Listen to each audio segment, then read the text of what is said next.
I just got off the phone with an owner that's looking to switch from her current property management manager to my property management company. So what's going on with her current property manager is, I guess the one thing would be that property manager isn't getting along with the tenants, she was saying.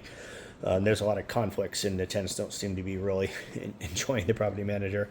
But the point of this podcast is she mentioned that the property manager isn't a licensed Philadelphia real estate agent, and the property can be legalized because this person lives in New Jersey.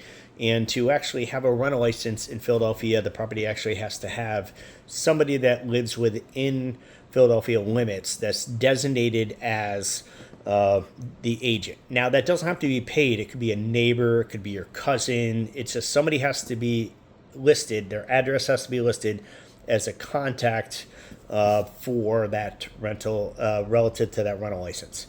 I assume the reason being is if there was something catastrophic going on with the property, somebody should be within the range to deal with it. I think that's probably the city's perspective on that. And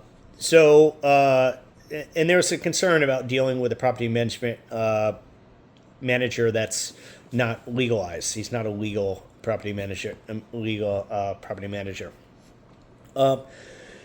So I do want to speak on that, and I probably shouldn't because I'm not licensed either. So I'm a licensed Philadelphia real estate broker, and that makes me licensed to be a property manager, engaged in property management activities through the state of Pennsylvania.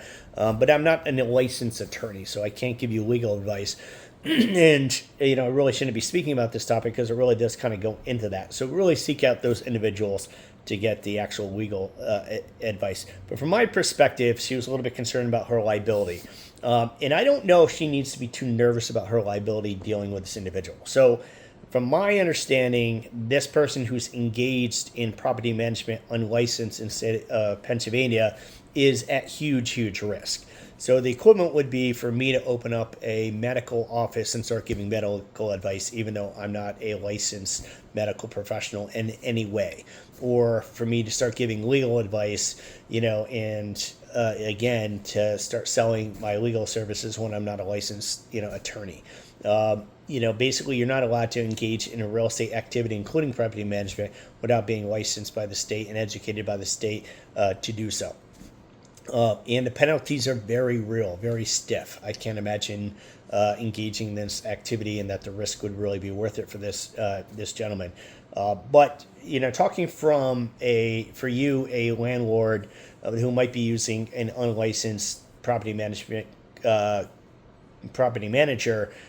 in PA or not in PA, the risk to you, I can't think if there's really huge risk that might come your way. So I would think from state's perspective, they might come in and just confiscate all monies and hold all money that this person might be having, including the tenant's escrows amounts or any rents. But I would think at some point they would release this. As an owner, I don't know if I want to have it in writing to see in text messages and emails that I've been, that this person has told me they're unlicensed. Because then you would have knowledge of it. But I don't know if there's a huge concern for an owner using an unlicensed property manager. There's huge risk for the unlicensed property manager, person engaging in property management activities, but I don't know if the owner, the landlord would be, or the tenants would actually be at any significant risk. Again, I'm not an attorney, so I might be dead wrong on that. But just want to speak to that. So if you're a landlord and you're using a property manager, maybe it's a contractor who feels that they can do property management and they might not even be aware that they have to be licensed. I can talk all day about the reasons to use a quality company and all the things we bring to the table. But just on the subject of, do I think there's any liability to you? I mean, again, I can talk endlessly on the subject to give you reasons why. But no, relative to this conversation, I don't know if there's any huge risk to the landlord themselves, the owner themselves, or the tenants. But again, not an attorney. All right? Just a humble Philadelphia property management company owner doing my best to answer your rental property investing questions. As always, happy rental property investing.